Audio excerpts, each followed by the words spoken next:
Nangyari ang lahat mahigit 30 taon na ang nakalilipas. Panahon pa ng beeper, tape recorder, cassette tape at ballpen na may 4 na kulay.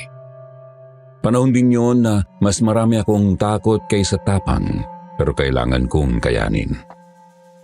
Ako po noon ay isang nurse sa isang private mental hospital sa Maynila. Sa mga katrabaho po noon tinatawag naming lumang ospital sa Maynila. Pero alam naming lahat na ang lugar na yon ay may mas malalim na kwento kaysa sa mga pasyenteng tinatanggap dito.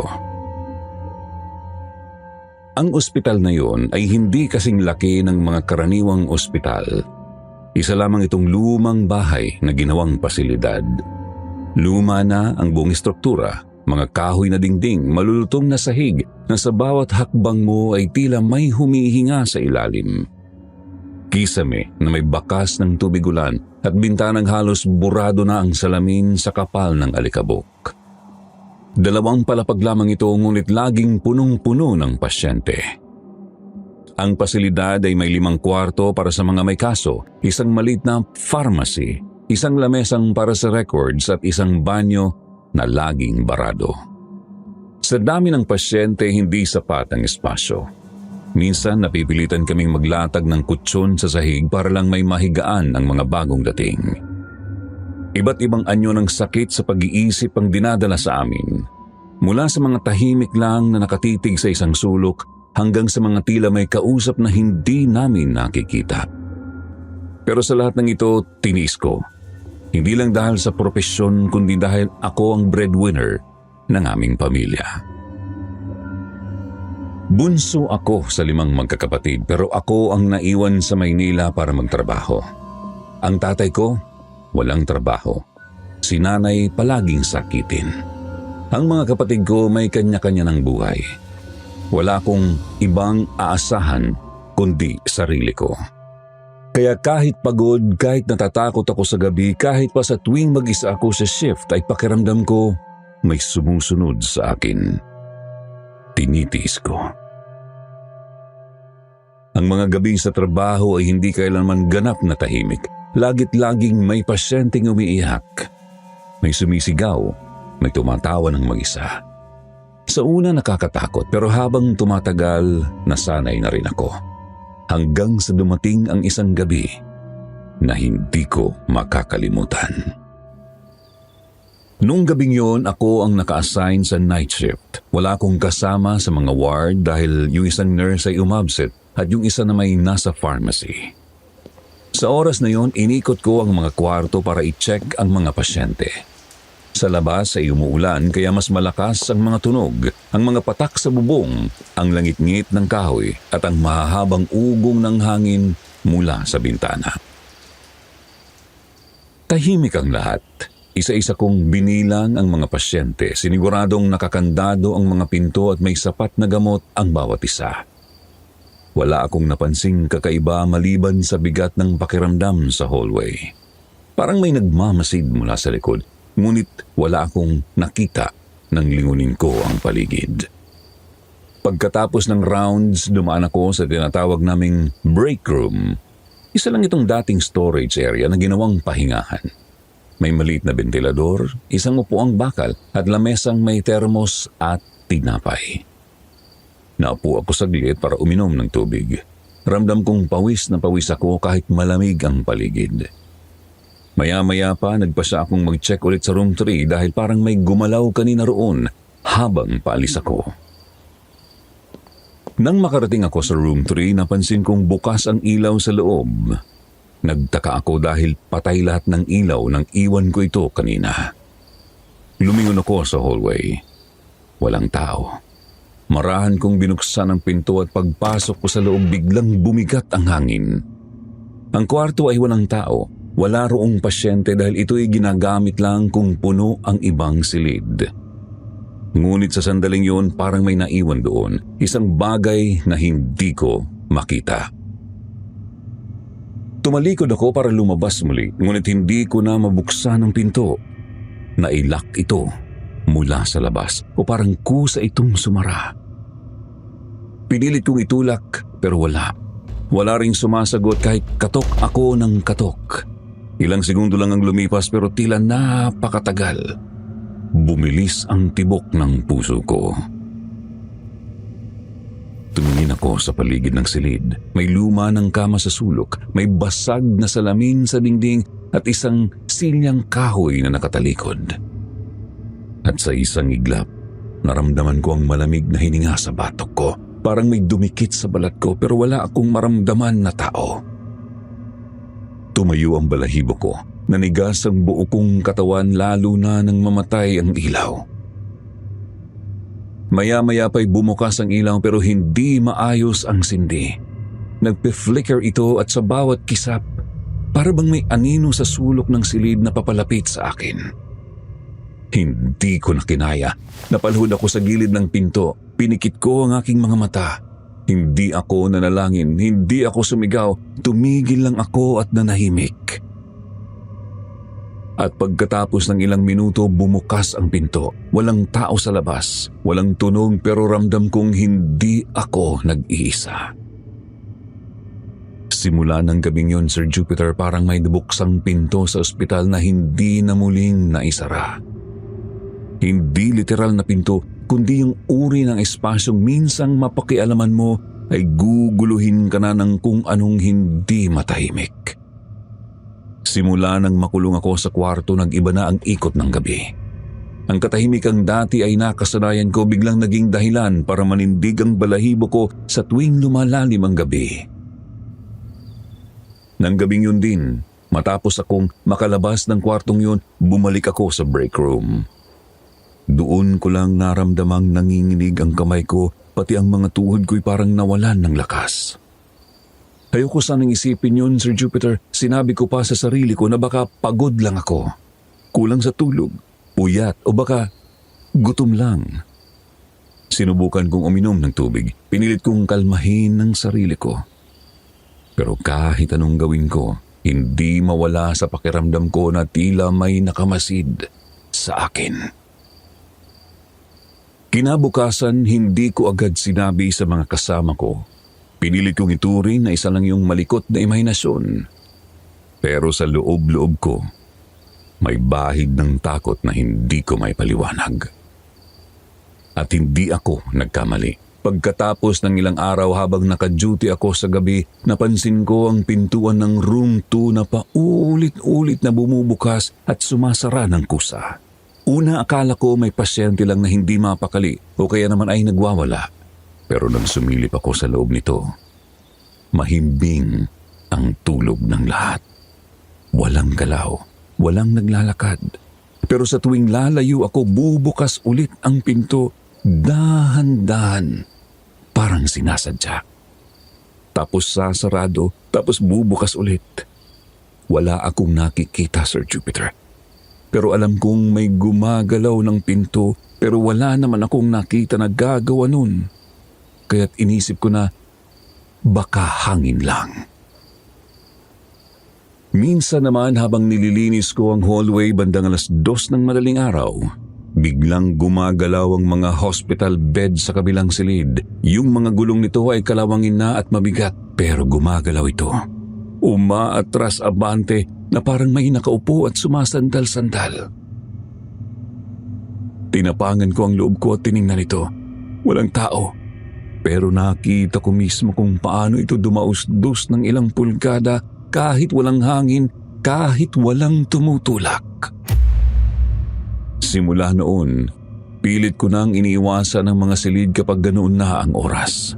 Nasa nurse's station na lang ako, nagkukunyaring abala. Sinusuri ang mga records, naglilinis ng papel o nag-aayos ng gamot. Pero kahit doon, hindi ako nakaligtas. May mga pagkakataong habang nakaupo ako sa likod ng lamesa may naririnig akong mga yabag. Mabagal, palakad-lakad parang pasyente na may posas. Pero wala namang nakatakas sa mga silid. Ilang ulit akong lumabas ng station para silipin pero sa tuwing lalabas ako, biglang hihinto ang mga yabag. Pag bumabalik ako sa loob, magsisimula ulit. Minsan habang nagsusulat ako ng report, may dumaang anino sa gilid ng aking paningin. Itim lang, mabilis, Nilingon ko agad pero wala akong nakita. Pati ang mga pader ng ospital tila sumisikip kapag sumasapit ang 3:00. Para bang pinupuno ng kung anong malamig at malagkit ang hangin. Di ko alam kung takot o presensya ng kung anong hindi dapat nandoon. May gabi pang habang nasa loob ako ng records room, biglang bumukas ang cabinet sa likod ko. Hindi mahangin sa lugar, Sir Jupiter. Sarado ang lahat ng bintana at hindi basta-basta bumubukas ang matitigas na drawer na yun. Paglingon ko, nakabukas ito, isa sa mga folder na kausli. Nilapitan ko. Dahan-dahan kong binalik sa loob at isinara ang cabinet, pero sa mismong sandaling iyon may malamig na hangin na humawak sa batok ko. Pamilyar, kagaya ng unang gabing nalak ako sa kwarto. Hindi ko na kinaya, lumabas ako ng room, nagdasal ng pabulong habang naglalakad pabalik sa station.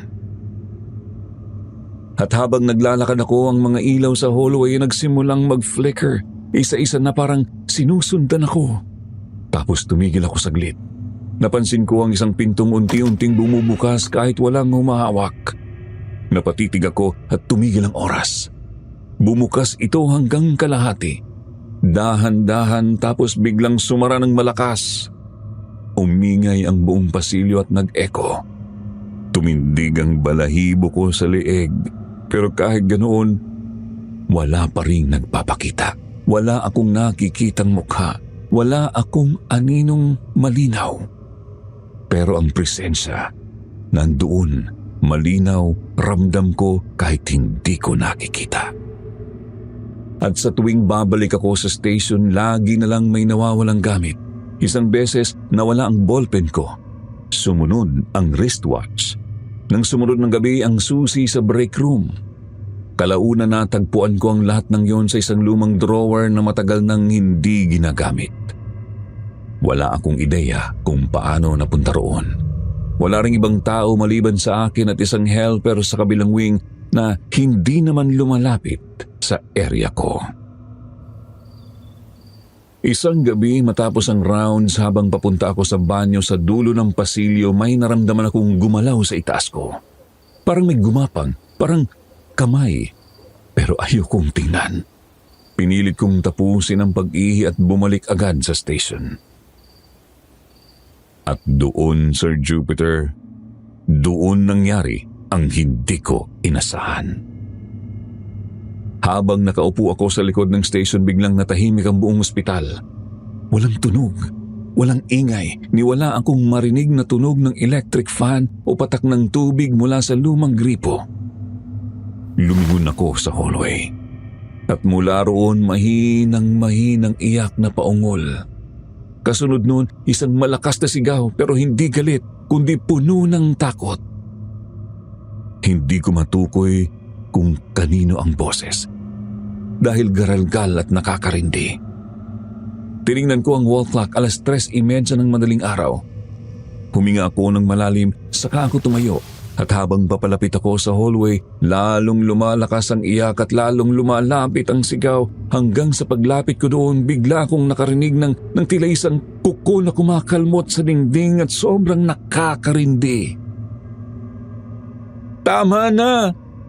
Yun ang naisigaw ko habang nakatakip sa tenga ko at nakayuko.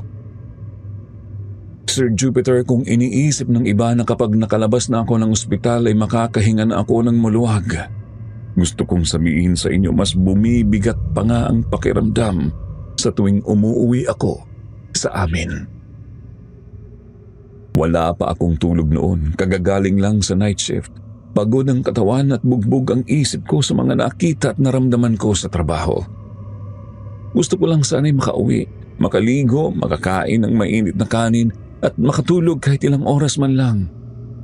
Pero sa oras na binuksan ko ang gate ng bahay namin sa Tondo, agad kong nararamdaman na hindi ako makakaranas ng katahimikan. Wala pang ilang segundo mula sa pagbukas ko ng pinto, bumungad agad sa akin ang sigawan ng mga magulang ko.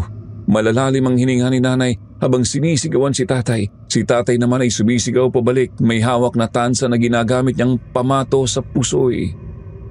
Ang amoy ng gin at sigarilyo ang agad kong naamoy. Hinalo ng sinangag na sunog sa kusina, sa isang sulok naman may tumalsik na baso at sa isa pang gilid ang pinto ng banyo'y bukas, may tubig sa sahig. Gusto ko sanang pumikit at magkunwaring hindi ko nakita, pero nasa loob na ako. Isa na naman itong normal na araw sa bahay namin. Sa gitna ng ingay may kumatok sa pintuan. Ang mga ate ko. 3 silang sabay-sabay na dumating. May dala pa ang isa ng anak na may ubo. Yung isa may bitbit na plastic ng second-hand na damit at ang isa naman ay diretsong pumasok sa loob nang hindi man lang nagsabing kumusta. Alam ko na ang susunod na mangyayari. Magkakape sila, mag-uusap at magkatapos ay magkakasabay-sabay na hihingi ng pera. Paulit-ulit, ganun na lagi. Tandang-tanda ko pa, Sir Jupiter, ang pakiramdam ko habang nakaupo ako sa lumang silya sa kusina. Nanlalambot, pinapawisan pero hindi dahil sa init kundi dahil sa bigat. Walang nakapansin sa akin, wala man lang nagtangkang magtanong kung kumain na ba ako o nakatulog man lang.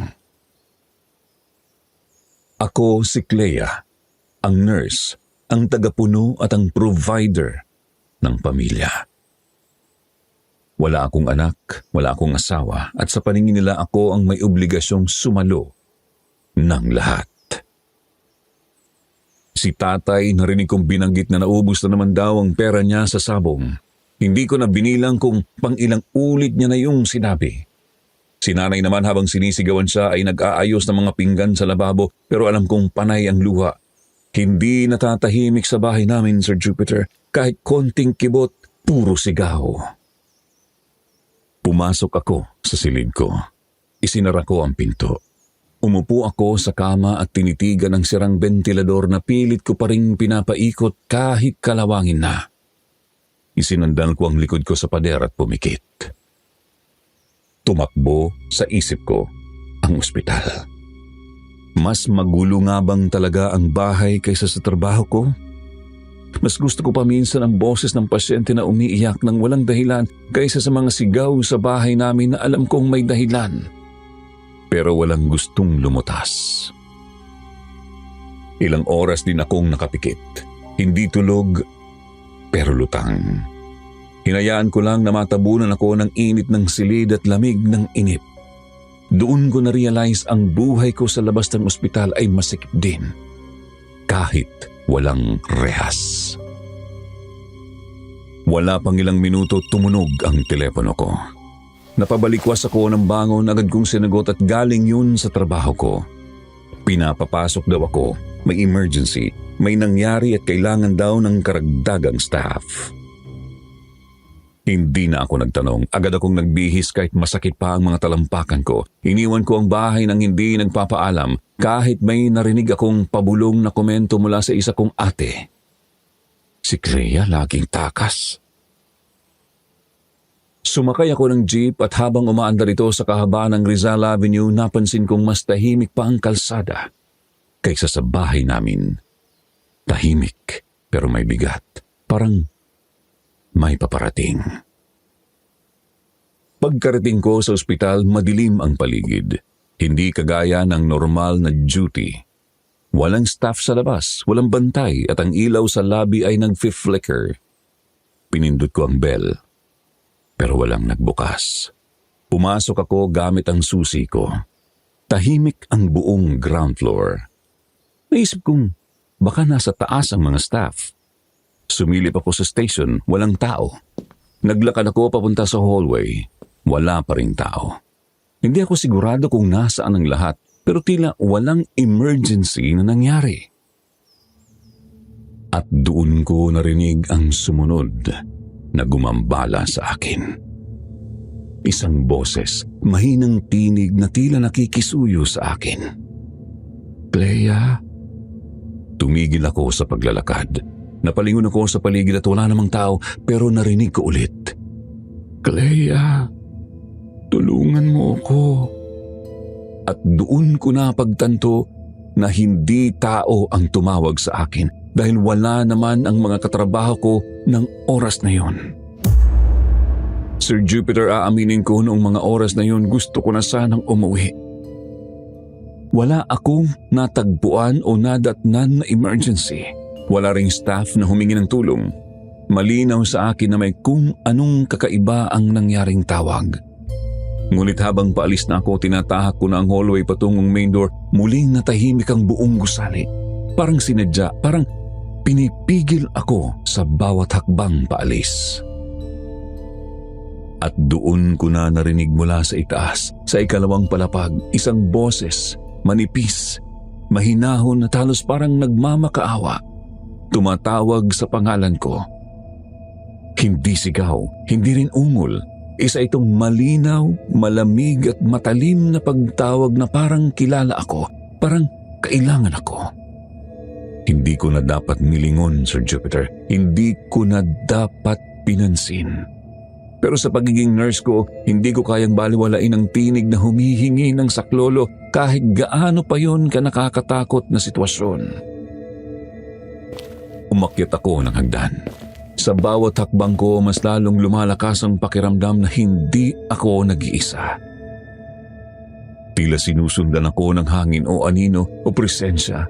Hindi ko na masabi, pero bawat tunog ng paang lumalapat sa kahoy na baitang may kasunod, may echo na parang hindi sa akin. Pagdating ko sa second floor, agad akong sinalubong ng mas malamig na simoy. Mahirap ipaliwanag pero ramdam mo agad ang pagbabago sa temperatura. Parang may lamig na dumudunggol sa batok, umaakyat sa batok, bumabalot sa lieg at balikat. Naglakad ako sa mahabang pasilyo na tahimik. Walang ibang ingay. Tanging yabag ko lang ang maririnig. Ngunit sa tuwing hihinto ako, may naririnig akong humihinga. Mabilis at malapit. Sa dulo ng hallway naroon ang isang kwarto. Kwartong alam kong matagal nang walang pasyente. Closed ward. Wala dapat tao roon. Pero mula roon lumalabas ang boses. Kaya nilapitan ko. Dahan-dahan kong binuksan ang pinto. At sa sandaling bumukas ito, biglang pumasok ang malakas na hangin sa silid, parang sinipsip ang init ng paligid. Wala akong nakitang tao, pero naramdaman ko agad na hindi ako nag-iisa sa loob. At bago ko pa man maisara muli ang pinto, sumara ito ng napakalakas. Kasabay noon namatay ang ilaw. Biglang nilamon ng dilim ang buong kwarto. Napaatras ako. Nabitawan ko pa ang clipboard na hawak ko.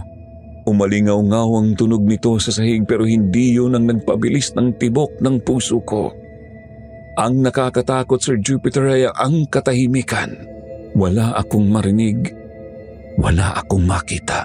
Kaya dali-dali kong dinukot ang cellphone sa bulsa ko at binuksan ng flashlight.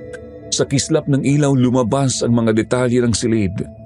Maruming sahig, sirang bintana, mga kama na walang sapin at mga makakapal na alikabok sa bawat sulok. Dahan-dahan akong humarap patungo sa pintuan. Balak ko na sanang lumabas, pero sa mismong pagharap ko sa may pintuan, isang mukha bumungad sa akin. Isang mukha, puti, walang mata, ngiting-ngiti, nakatutok sa mismong tenga ko. Napaatras ako, napasigaw sa loob ng sarili kong dibdib. Hindi ako makagalaw. Ang ilaw ng flashlight ay umilaw lang ng ilang segundo bago ito biglang namatay. Wala akong makita. Wala akong marinig maliban sa hinga ko na sunod-sunod na. Hanggang sa bumukas muli ang pinto ng dahan-dahan. Hindi ko na inalam kung ano ang humawak doon. Tumakbo ako. Hindi ko na binilang kung ilang baitang ang nilundag ko pababa sa hagdan. Habang bumababa, narinig ko ang mga yabag mula sa itaas. Sunod-sunod parang may sumusunod sa akin. Sa second landing ng hagdan, may nakita akong babaeng nakaupo. Umiiyak, hawak ang mukha niya at may mahabang buhok. Akala ko pasyente. Gusto ko sanang tulungan. Nilapitan ko ng maingat. Nanginginig pa rin ang mga tuhod ko. Lumuhod ako sa gilid niya, inilapit ko ang sarili ko at pilit na inaalam kung okay lang siya. At sa mismong paglapit ko bigla siyang lumingon. Mabilis, agresibo, nanlilisik ang puti niyang mata at walang ano-ano hinawakan niya ang leeg ko at sinakal niya ako. Malamig ang kanyang mga kamay, walang init, walang pakiramdam pero ang lakas ng pagsakal niya sa akin na tila ba galit at parang gigil na gigil sa akin. Hinampas ko ang sahig, kumakaskas ang mga paa ko, pilit kong inabot ang bag ko pero hindi ko magalaw ang mga kamay ko.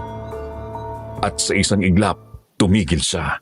Nawala ang presensya niya at nakahinga ako. Pagmulat ko ng mata, wala na siya. Nasa gitna na lang ako ng hagdan, nakahandusay, mag-isa at nanginginig. Sir Jupiter, akmang tatayo na ako mula sa pagkakadapa ko sa hagdan nang may maramdaman akong malamig na hangin sa batok.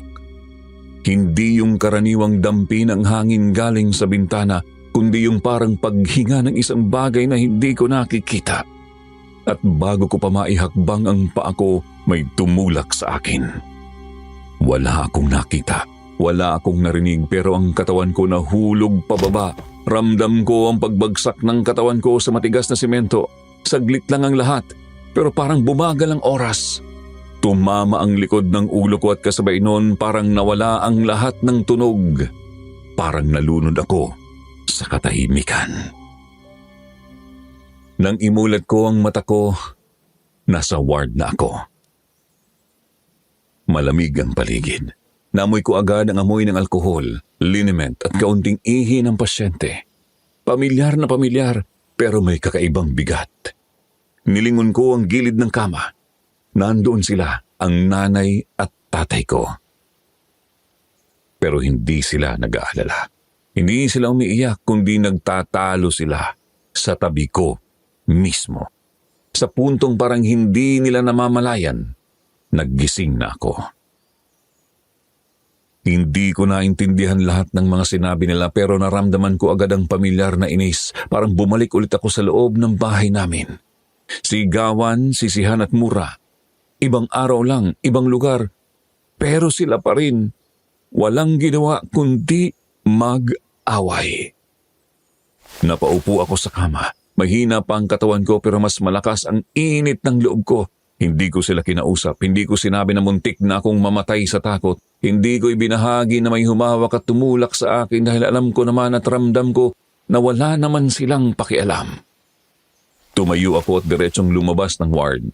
Hindi ko alam kung saan ako pupunta, basta gusto ko lang ng lugar na walang nagsisigawan. Walang bumubulong sa tenga ko, walang sumisigaw ng pangalan ko mula sa itaas. Hanggang sa nakarating ako sa garden ng ospital. Ang luma at maliit na bakuran na may mga sirang bangko, tuyong halaman at ilang puno na parang matagal nang hindi naalagaan. Doon lang ako nakahinga, kahit kaunti. Habang naglalakad ako sa pagitan ng mga halaman, may nakita akong bata. Malayo pa lang siya, napatigil ako. Nakatayo siya sa may gilid ng puno, walang kibo, hindi gumagalaw. Dahan-dahan akong lumapit. Ang liwanag ng araw ay tila hindi dumadaloy sa aninong bumabalot sa kanya. Mas gumapit ako, mas parang lumalalim ang lamig. Pakiramdam ko, Sir Jupiter, parang ayaw ng hangin na mapalapit ako sa kanya. Pero nilapitan ko pa rin siya at mahinahon kong nasabi, "Nasaan ang pamilya mo?" Doon bigla siyang humarap sa akin at wala siyang mata. Walang kahit anong puti o itim sa loob ng kanyang mga mata. Walang bahid ng emosyon ng mukha niya pero ang labi niya ay nakangiti. Isang ngiti na hindi ko makalimutan. Isang ngiti na parang galit at lungkot ang pinagsama. Nanlamig ang buong katawan ko, parang lahat ng dugo sa katawan ko ay umakyat sa ulo at kasabay ang pagbilis ng tibok ng puso ko. Hindi ako makasigaw, hindi ako makagalaw. Ang mundo ay parang tumigil. Ako lang at ang batang yun hanggang sa naigalaw ko ang katawan ko at mabilis akong tumakbo palayo doon. Hindi ko na tinignan kung sinusundan niya ako, basta ang tanging nasa isip ko ay makaalis sa garden. Diretso akong pumunta sa loob ng ward at sinabi ko sa magulang ko ang nakita ko. Hindi sila natuwa at hindi sila nagulat. Ang sabi lang nila sa akin, "Nababaliw ka na." Walang tanong kung okay ba ako. Walang pag-aalala. Hindi nila ako niyakap. Ang sabi nila napapagod lang ako o baka nasisiraan na ako ng bait sa kakatrabaho. Tiningnan ako ni nanay na parang hindi niya ako kilala. Si tatay naman ay umiling lang at bumalik sa pagkakaupo sa gilid ng kama. Sir Jupiter, hindi masakit ang madapa. Hindi rin masakit ang matulak. Pero ibang klaseng sakit ang maramdaman mong hindi ka pinaniniwalaan ng mga taong dapat unang maniwala sa iyo. Mas malamig pa yon kaysa sa mga presensya sa ospital. Mas masakit pa yon kaysa sa pagkakahampas ng ulo ko sa hagdan. Sa puntong yon, alam ko na wala akong kakampi. Pero kahit ganoon, alam ko rin, hindi ako nababaliw. Totoo ang mga nakita ko. Totoo ang mga naramdaman ko. At totoo ang bata sa garden na walang mata. Sa utos ng doktor, pinayuhan akong magpahinga muna. Lumayo muna sa trabaho, sa ospital, sa mga pasyente, pati ang supervisor ko. Nagpadala ng mensahe na mag-leave muna ako at bumalik kapag handa na. Wala raw problema. Pero ang totoo, Sir Jupiter, hindi ako nakapagpahinga. Tuwing pipikit ako, bumabalik sa isip ko yung batang nakita ko sa garden. Paulit-ulit. Yung mukha niyang walang mata, yung ngiting pilit, yung katahimikang mas malakas pa sa sigaw. Kahit wala na ako sa ospital, parang nandoon pa rin ako. Parang may bahagi ng kaluluwa ko na naiwan. At sa kabila ng takot ko, isang bagay ang buo sa akin. Kailangan kong bumalik. Hindi dahil sa tapang, hindi dahil sa trabaho, kundi dahil gusto kong malaman kung ano ang totoo. Kaya noong natapos ang leave ko, bumalik ako. Ipinilit kong ayos na ako, na malakas na ako. Kalma na. Pero sa totoo lang, hindi ako sigurado kung totoo yun. Ang sabi ko na lang, bahala na. Nang tumapak ako sa lobby ng ospital, agad kong naramdaman ang lamig. Hindi yun yung lamig ng aircon, Sir Jupiter. Yun yung lamig na pamilyar na. Lamig na parang sinalubong ka ng tubig mula sa ilalim ng balon. Mabigat, malamig at parang mabagal ang galaw ng oras. Pagdaan ko sa mga hallway, parang mas madilim, parang mas makipot ang mga daan, parang ang mga ilaw ay mas dilaw, mas madungis, mas pagod. Walang nagsalita sa akin. Walang kumumusta. Hindi dahil suplado sila, pero dahil parang wala akong kasama. Parang ako lang ang tao. Sa ospital na puno dapat ng ingay ng mga pasyente at nurse, tanging ang sarili kong yabag ang naririnig ko. At mula ng gabing yon, nagsimula na ang hindi ko maipaliwanag na pananakot. Habang nagra-rounds ako, napapansin kong may mga silid na bukas kahit walang pasyente doon. Pagsilip ko, wala. Pero ilang minuto lang may biglang hahampas sa pinto. Sa sobrang lakas na paatras ako. Pero pagtingin ko, sarado na ulit. May mga oras din na habang pinupunasan ko ang cart ng gamot, may dumadaang mga aninong mabilis. Nakikita ko sa peripheral vision ko, pero paglingon ko, wala naman. Tapos habang papunta ako sa station, naririnig ko ang mga kama na umaalog. Yung parang may pasyenteng gustong bumangon. Pero wala namang laman ang kama. Minsan habang nagsusulat ako ng report, may biglang dumaang babae sa likod ko. Nakaputing hospital gown. Dahan-dahan ang lakad at inakala kong pasyente ang tinawag ko, pero walang sagot. Sinundan ko siya. Pagdating ko sa koridor, wala na siya. Pero nandoon pa rin ang tunog ng yapak niya. Dahan-dahan, paikot, pabalik-balik. Isang gabi habang nagpapalit ako ng bedsheet sa isang bakanting room, may narinig akong humahagikik. Una akala ko nurse. Pero tumagal, naging mas malalim. Naging mas bata, parang batang babae na hindi tumitigil. Tiningnan ko ang ilalim ng kama, wala. Tiningnan ko ang CR, wala rin. Pero paglingon ko sa salamin, nandoon siya. Isang batang babae na nakasuot ng pang-ospital. Mahaba ang buhok, nakasabit sa kisame sa likod ko, nakangiti at nakatitig sa akin. Paglingon ko sa likod ko, wala. Pero pagbalik ko sa salamin, naroon pa rin siya at sa isang iglap bumaba siya. Tuloy-tuloy at parang nagmamadali. Tumakbo ako palabas ng kwarto. Hindi ko na mabilang kung ilang beses akong nakakita at nakaranas ng anino ng biglaang pagsara ng pinto, ng bulong, ng hagik-hik, ng iyak.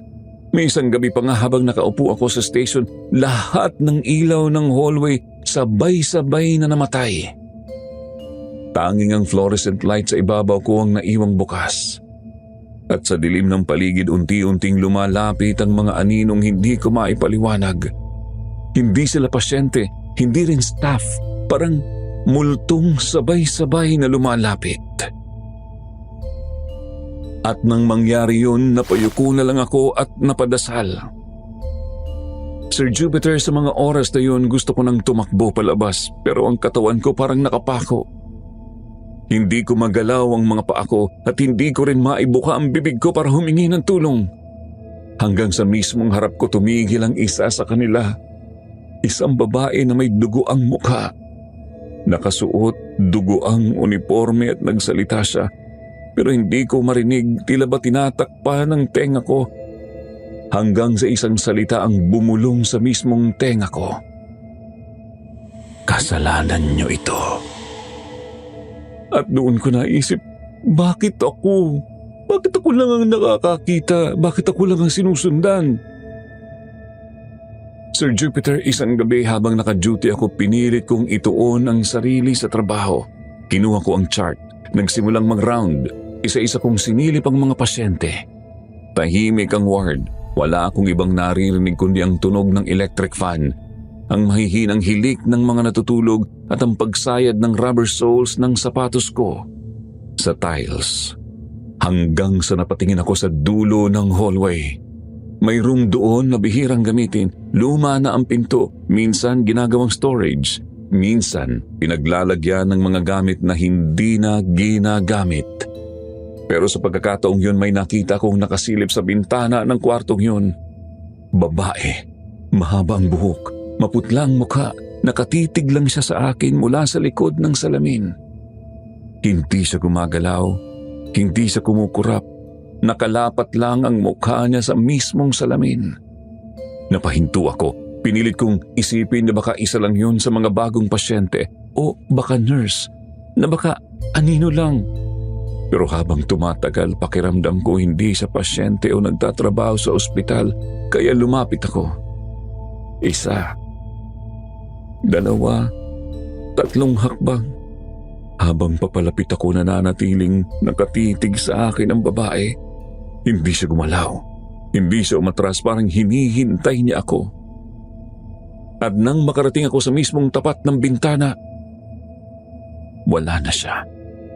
Walang bakas ng babae. Wala ring tunog ng yabag at tahimik lang. Walang tao sa loob ng kwarto. Pagsilip ko sa bintana, napansin kong wala namang pwedeng tayuan para makasilip siya sa bintana. Pader lang yun, walang hagdanan. Ang tanging makikita mo lang ay ang sahig na may alikabok. Kaya ang tanong ko noon sa sarili ko, paano siya nakatayo roon? Doon ako kinilabutan. Doon ko naramdaman na may ibang klase ng nangyayari sa ospital na yon. Hindi na lang yun basta multo, hindi na lang yun basta paramdam. May kung anong sikreto sa buong building na yun na gustong ipaalam. At ako ang napili nilang lapitan. Sir Jupiter, sa dami ng multo na nagpakita sa akin, minsan napapatanong na rin ako sa sarili ko kung isa na rin ba akong bahagi ng ospital na yun? Na baka isa rin akong kaluluwa na hindi lang namamalayang naipit sa isang lugar na puno ng galit, sakit at kasalanan. Pero hindi, dahil buhay pa ako at may natitira pa akong tapang. Kahit pa unti-unti pipiliting kong hanapin ang katotohanan. Pero sa gabing yun, habang tahimik akong bumalik sa station, alam kong hindi patapos ang gusto nilang ipakita. Ang babaeng yun sa bintana. Hindi ko malilimutan ang tingin niya. Tingin ng isang nilalang na may gustong ipahiwatig. At sinabi ko noon na kailangan kong tuklasin kung ano yun. Sir Jupiter, pagkatapos kong makita ang babaeng yun sa bintana, pinilit kong ibalik ang sarili ko sa katinuan. Sinara ko ang pintuan ng silid ng dahan-dahan. Hindi ko na muling sinilip ang loob. Ayoko na munang makita kung anuman ang maaaring nasa loob pa. Gusto ko nang lumakad palayo at kalimutan ang nakita ko. Pero hindi pa pala tapos ang gabi ng nakakatakot na yon. Paglabas ko ng kwarto, humakbang ako papunta sa kabilang dulo ng pasilyo. Tahimik ang buong lugar. Wala akong marinig kundi ang sarili kong paghinga at mahinang lagitik ng fluorescent light sa kisame. At saka ko siya nakita. Sa tapat mismo ng pintuang nilabasan ko, ilang hakbang lang ang layo, nakatayo ang isang babae. Hindi ko siya maaninag ng buo sa una. Maliwanag ang ilaw sa likod niya, pero siya tila nababalutan ng anino. Nakayuko ang ulo niya, pero ang buhok niya mahaba, tuyo at tila basa sa dulo. Wala siyang galaw, para siyang imaheng nakalutang lang sa gitna ng hallway. Napako ako sa kinatatayuan ko. Parang nanigas ang buo kong katawan. Hindi ko alam kung tititig ako o tatakbo o tatanggapin na lang na baka hindi na ako makauwi ng buo mula sa lugar na ito. Nang unti-unti siyang lumingon sa direksyon ko, doon ako napaatras. Ang mukha niya, Sir Jupiter, hindi ko makakalimutan. Maputlang maputla, warak ang pisngi at ang mga mata niya nakadilat. Pero walang puti at wala ring emosyon. Parang laman lang ng kabaong na pinilit bumangon para iparamdam ang hinanakit. Kaya tumakbo ako ng mabilis at walang lingon-lingon. Dumiretso ako sa isang bakanting silid at isinara ko ang pinto. Naramdaman kong nanginginig ang mga kamay ko habang nilalapat ko ang lock. Pakiramdam ko, nasa likod ko lang siya. Naghihintay at humihinga sa batok ko. Ilang sandali pa, nang wala akong marinig na ingay sa labas, lumapit ako sa pinto para sumilip. At doon biglang sumarang pinto at muntik pa akong maipit. Isang malakas na pagsabog ng hangin ang naramdaman ko, kasabay ng pagsara ng lock, namatay ang ilaw sa kisame. Buong silid binalot ng dilim. Kinuha ko ang cellphone ko para buksan ang flashlight, pero bago ko pa man yun mabuksan, may naramdaman akong malamig na hangin sa batok ko na parang may pumulupot na palad.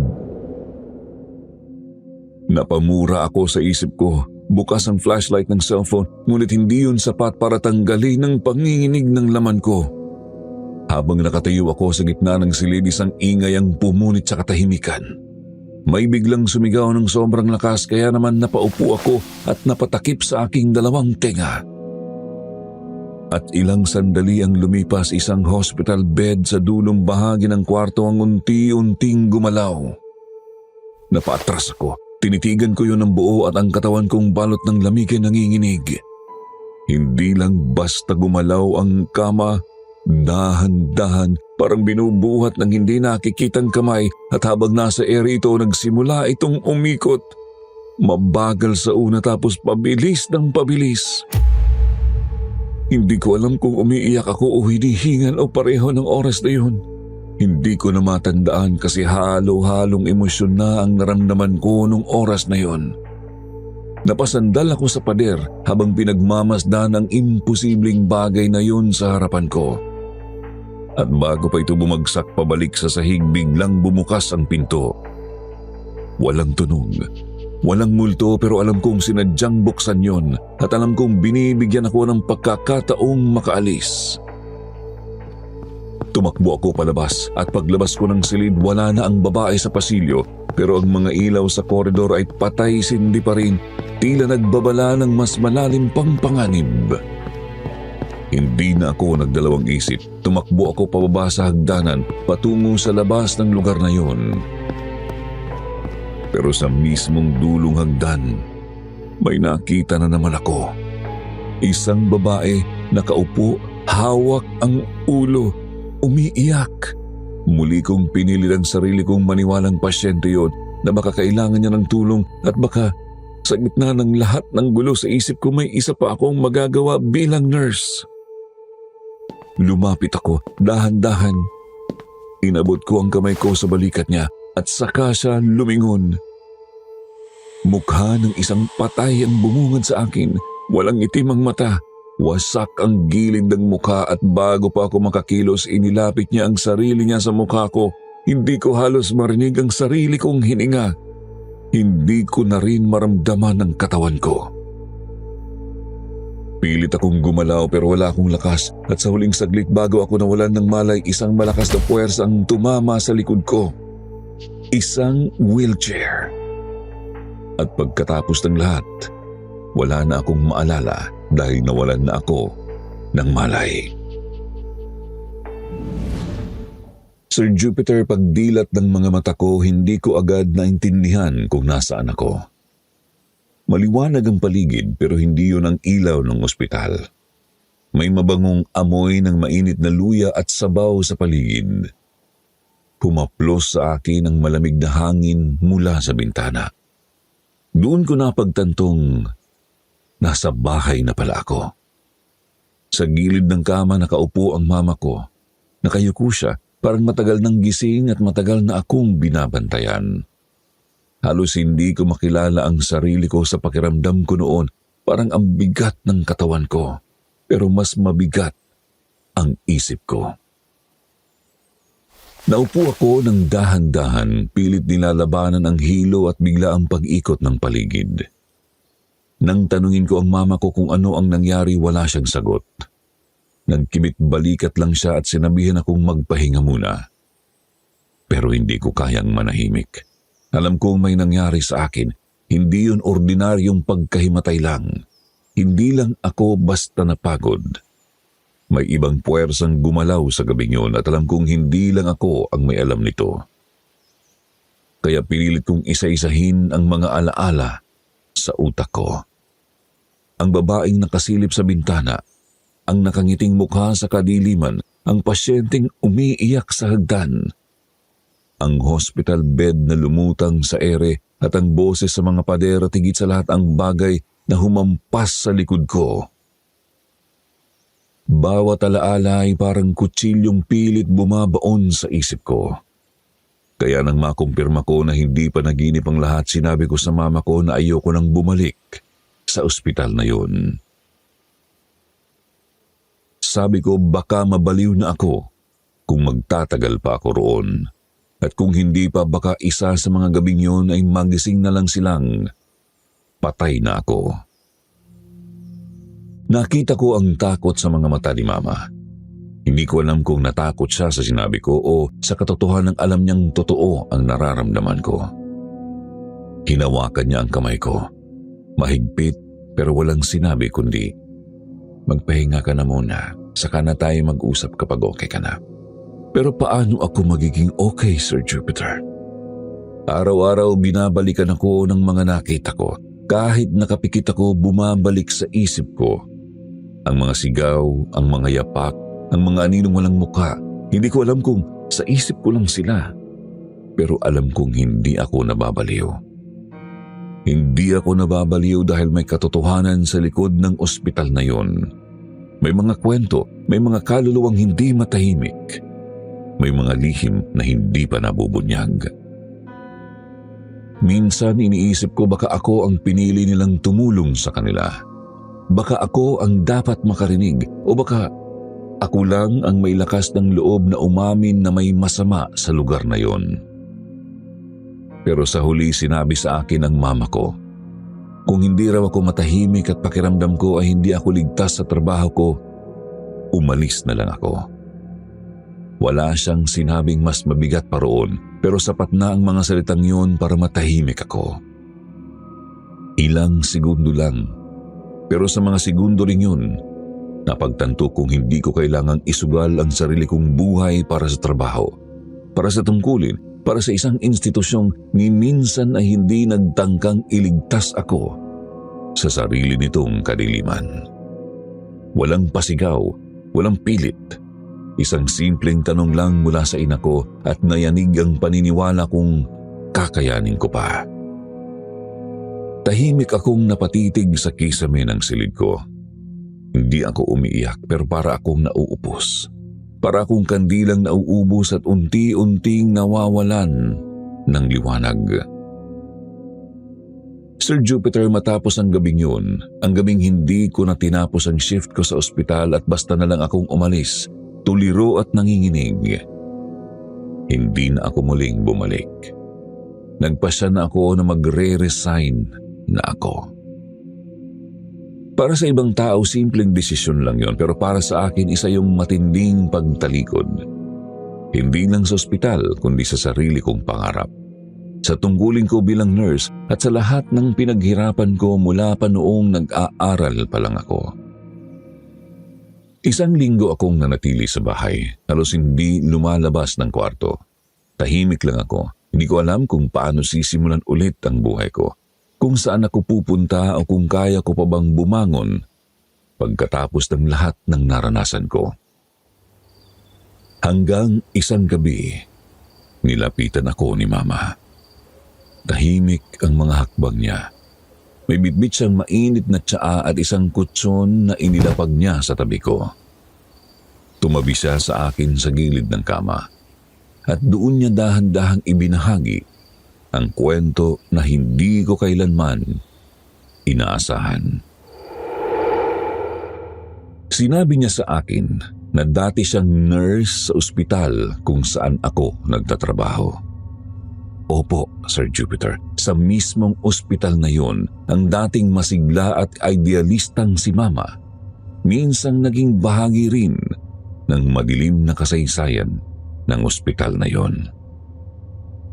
Bago pa raw siya ikasal sa tatay ko, sa ospital na yun siya unang nagtrabaho bilang regular nurse.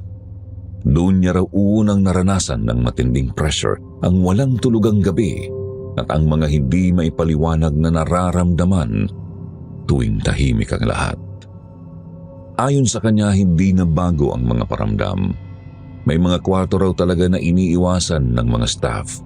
May mga oras sa gabi na ayaw na nilang dumaan sa mga hallway. At may ilang pasyente na tila ba hindi talaga pasyente, na parang hindi nabubuhay sa parehong mundo natin. Lalo na raw kapag madaling araw. Noong una raw, sinusubukan niyang baliwalain ang lahat kasi kailangan niya ng trabaho at wala siyang ibang mapupuntahan. Pero habang tumatagal, palala ng palala ang mga pangyayaring hindi niya maipaliwanag. Hanggang sa isang gabi, muntik na raw siyang makulong sa isang operating room na hindi na ginagamit. Wala raw pasyente, walang laman ng kwartong yun sa listahan pero nakita raw niya ang mga kama. May gumagalaw, may mga aninong naglalakad at mula raw noong gabing yun, nagsimula na siyang managinip ng sunog. Palaging sunog at palaging may boses na humihingi ng tulong. At dito na niya isiniwalat ang pinakamatinding revelasyon sa lahat. Alam niya ang tungkol sa kasaysayan ng ospital. Ang ospital pala ay dating malaking government hospital noong dekada 60. Subalit nasunog ito ng biglaan. Maraming pasyente ang hindi nailabas, lalo na raw ang mga pasyente mula sa psychiatric ward. Isinara raw ang mga pintuan nila at hindi sila nakalabas. Isa raw yun sa mga itinuturing na pinakatrahedyang sunog sa lugar. Matapos yun, hindi na na-renovate pa ang ospital. Pinagiba lang daw at ibinenta na lamang sa pribadong kumpanya at ginawang private mental hospital makalipas ang ilang taon. Pero ayon sa mga matatandang residente at ilang dating staff, hindi raw natapos ang kwento ng ospital sa sunog. May mga kaluluwa raw ang naiwang hindi matahimik. Ipinaliwanag rin sa akin ni Mama na kaya raw sila ng tatay ko ang nagtatalo noong nasa ospital ako dahil gusto niya akong paalisin doon. Ayaw na raw niyang danasin ko ang mga naranasan niya, pero si Papa ayaw makinig. Sa kanya trabaho lang daw yun, hindi niya maintindihan ang takot ni Mama. Kaya noong araw na yon nang magising ako sa ward at nakita kong nagtatalo sila, yun pala ang dahilan. Dahil alam ni Mama. Kahit hindi ko pa ikinikwento na may masama nang nangyayari sa akin. Dahil dinanas na niya yun. Sa mga sumunod na araw, tuluyan ko nang binitiwan ang trabaho kong yon. Hindi na ako muling bumalik. Hindi ko na sinubukang alamin kung ano pa ang mga hiwaga ng ospital. Hindi ko na hinanap ang mga multo. Hindi ko na inalam kung may gusto ba silang sabihin. Hinayaan ko na lang silang manatili roon kung saan sila nabalot ng kadiliman. At gaya ng inaasahan, hindi na rin nagtagal ang pagsasama ng Mama at Papa ko. Hindi na raw kinaya ni Mama ang pagiging pabaya at masamang ugali ng Papa ko. Paulit-ulit ang bisyo, ang paggawa ng mga mali at hindi na raw siya masaya. Kaya naghiwalay na sila at tuluyan ang bumukod si Mama kasama ako. Ako naman, sinubukan ko na lang limutin ang lahat. Hindi ko na hinalungkat pa kung ano ang dahilan ng mga paramdam. Hindi ko na sinubukang alamin kung sino ang mga kaluluwang nagpakita noon sa akin. Ang gusto ko lang noon, makalaya. At mula noon, naghanap ako ng bagong trabaho sa ibang mga ospital. Lumipat kami ni Mama sa mas maliit na bahay. Tahimik at payapa ang naging buhay namin. Unti-unti bumalik ang sigla ng katawan ko at ang sigla ng isipan ko. Pero may mga gabi pa rin na naaalala ko ang mga aninong dumadaan sa hallway. Ang bata sa garden, ang babaeng nakangiti sa dilim, ang kwarto na nagsara sa sarili nitong kagustuhan at ang malamig na hangin na parang dumampi sa batok ko tuwing pinipilit kong kalimutan. Hindi ko alam kung totoo silang lahat o kung bahagi lang sila ng trauma ko. Pero isang bagay ang malinaw sa akin, Sir Jupiter. May mga lugar talaga sa mundong to na hindi na dapat balikan. At kung sakali mang may mga kaluluwang naiwan pa roon, sana isang araw may makinig sa kanila, may tumulong sa kanila. Pero hindi na ako yun. Ginawa ko na ang bahagi ko at ngayon panahon na para bumangon ako mula sa masalimuot na pangyayaring yon. Lumipas ang maraming buwan, Sir Jupiter. Unti-unti kong binuo ang sarili ko. Nagsimula akong magtrabaho bilang volunteer nurse sa isang health center sa aming barangay. Hindi malaki ang kita pero sapat para mabuhay ng simple at tahimik. Sa mga bagong pasyente, bagong kasamahan at bagong espasyong wala ang bigat ng nakaraan, doon ako muling huminga. Kasama ko si Mama, siya na ang naging sandigan ko sa bawat araw. Madalas sabay kaming nagkakape sa umaga habang tahimik na nakikinig sa mga balita sa radyo. Minsan nauuwi sa katahimikan ang mga usapan namin.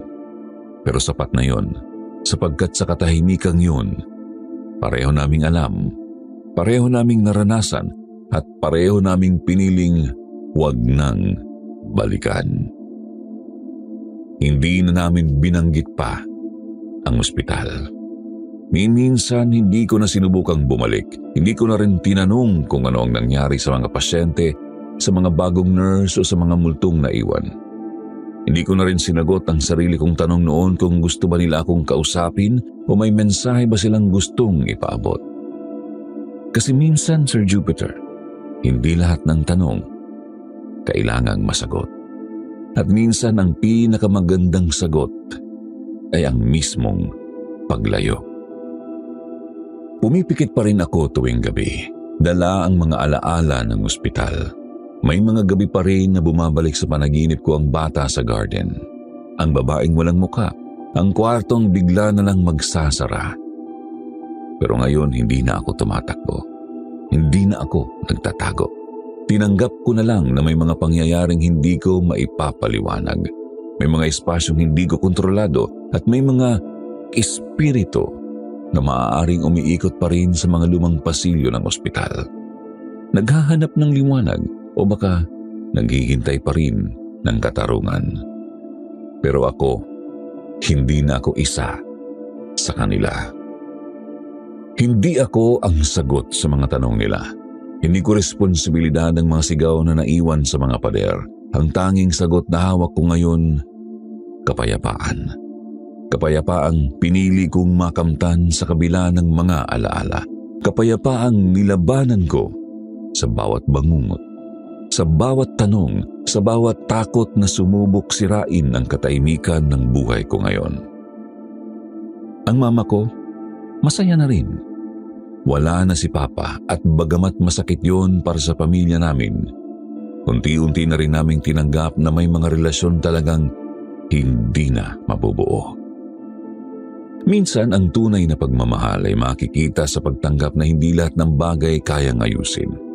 At hindi lahat ng sugat kailangang pilitin pang gamutin.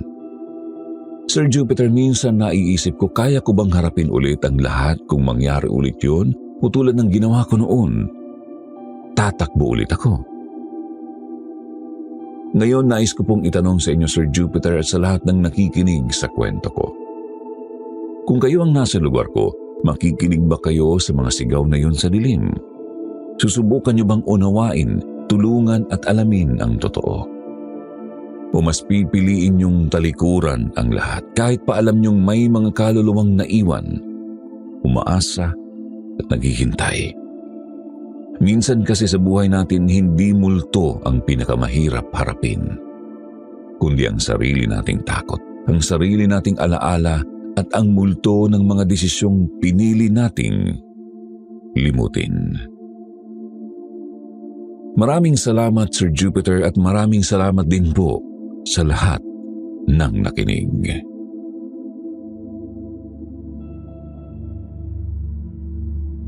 May mga multong kailangang tanungin, pero may mga alaala rin na mas ligtas kung mananahimik. Clea, habang binabasa ko ang sulat mo, ramdam ko ang bawat piraso ng takot na iyong pinasan. Hindi lang mula sa mga nilalang na hindi natin maipaliwanag, kundi mula rin sa mga taong minamahal mo, pero tila hindi ka kayang protektahan. Sobrang hirap ang pinagdaanan mo at bumilib ako sa katatagan mo. At sa gitna ng lahat ng yun, sa gitna ng magulong bahay, maruruming kwarto ng ospital at nakakatakot na bulong sa dilim, nandoon ka, mag-isa at lumalaban. Alam mo kung anong klase ng tapang meron ka? Yung uri ng tapang na hindi isinisigaw, hindi ipinagyayabang o sinasabi sa kahit sino, kundi yung tahimik pero buo. Yung kahit nanginginig ka na, babangon ka pa rin. Yung kahit gulong-gulo ka na, papasok ka pa rin sa trabaho. Yung kahit gusto mo nang sumuko, sasabihin mo pa rin sa sarili mong kaya mo pa. Clea, hindi ka mahina. Hindi ka duwag at mas lalong hindi ka baliw. Ang totoo, isa kang babaeng lumalaban sa mga multo. Hindi lang sa ospital na yun, kundi ng sarili mong buhay. Nakakatuwa ka nga kasi kahit sobrang gulo sa bahay niyo at nakakatakot sa trabaho mo, nagawa mo pa rin maging matatag. At saludo ako sa iyo. Isa kang anak na pinipilit buuin ng pamilyang tila palaging sira. Isang nurse na ginagabayan ng mga pasyenteng nasa bingit ng pagkalimot. Isang tao na patuloy nagtatanong kung hanggang kailan ko kakayanin to? Kaya Clea, gusto kong sabihin sa iyo na ang mga bagay na hindi nasabi sa iyo ng ospital, ng pamilya mo at ng mga tao na dapat ay kakampi mo. Una, may karapatan kang matakot. Hindi ka o tayo ginawa para magpanggap na matatag lagi. Hindi mo kailangang maging martir para patunayan ang halaga mo. Ikalawa, hindi lahat ng tanong kayang sagutin. Bakit nagpapakita ang multo? Anong gusto nila? Bakit ikaw? Minsan nga hindi sagot ang kailangan natin. Minsan hindi sagot ang kailangan natin. Minsan alam mo, kapayapaan lang. At para makamit yun, kailangang tanggapin natin na hindi lahat ng mga sugat kayang gamutin ng paliwanag. Ikatlo, hindi mo kailangang manatili sa lugar na sisira sa iyo. Kapag ang isang kwarto ay puno na ng usok, hindi mo kailangang alamin kung saan nanggagaling ang apoy. Minsan, kailangan mo lang lumabas at huminga. At yun ang ginawa mo. Umalis ka, hindi para takasan ang problema, kundi para iligtas ang sarili mo. Mahalaga yun, Clea. Hindi lahat marunong gawin yun. Alam mo, minsan sa buhay darating ang mga eksenang parang pelikula. May mga boses sa dilim, mga problemang hindi maipaliwanag. May mga pasyenteng hindi natulog magpakailanman. Pero sa totoong buhay, ang pinakamatinding multo ay hindi laging nasa koridor. Minsan, nasa puso natin. Yung mga tanong na iniwan sa atin, mga sigaw na hindi natin nailabas sa kahit sino. Yung trauma na pilit nating kinakalimutan para lang makangiti sa ibang tao. At yung takot na pilit nating isinasantabi pero patuloy na gumugulo sa atin. At naniniwala ako, Clea, na harapin mo man o hindi ang multong yun, may saysay ang pinili mong katahimikan. Dahil kung wala ka ng lakas magtanong, ang pananahimik ay hindi kahinaan. Ito ay isang uri ng paghilom. Ngayong tapos na ang bahagi ng kwento mong yun at nabalikan mo na ang mga alaala ng ospital, naipasa mo na sa amin ang bigat na matagal mo nang bitbit. Hayaan mong ibalik ko ito sa iyo, hindi bilang takot kundi bilang tagumpay. Oo, Clea, sa dami ng pinagdaanan mo, nakalimutan mong may nagawa ka palang kahanga-hanga. Yun ay ang tumindig ka. Umalis ka sa lugar na nagpapahirap sa iyo at higit sa lahat, naging matatag at nabuhay ka. At sa panahong maraming hindi na nalalampasan ang ganoong mga pagsubok, yan ang pinakamatinding achievements mo. Ipagpatuloy mo lang ang buhay mo. Minsan, piliin mo naman ang sarili mo bagong ibang tao. Palagi mong tandaan, Clea, bago ang iba, dapat unahin mo ang iyong sarili. At sa oras ng pagsubok at pangangailangan, huwag mong kalimutan na magdasal dahil palaging nariyan ang ating Panginoon na handang makinig sa atin. Handa siyang damayan, yakapin tayo at i-comfort. Hindi man natin siya nakikita ng pisikal pero palagi siyang nandyan para sa atin.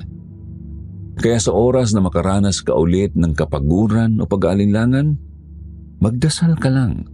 Sabihin ang lahat ng iyong problema sa ating Panginoon. Magugulat ka na lang. Ikilos ang Diyos nang hindi mo namamalayan. At para naman sa mga tagapakinig natin, tanong ko din po sa inyo, kapag naramdaman mong unti-unti ka nang hinihigop ng isang lugar, paano ka lalaban? Mananatili ka ba para tapusin ang kwento ng iba o aalis ka para simulan ang bago mong pahina? Team harapin ang multo o team umalis para mabuhay? Comment niyo po sa comment section dahil minsan hindi lang si Clea ang kailangang mamili, kundi tayong lahat kapag dumating tayo sa punto gaya ng naranasan ni Clea. Para sa lahat ng nakikinig ngayon, hindi niyo po kailangang alamin ang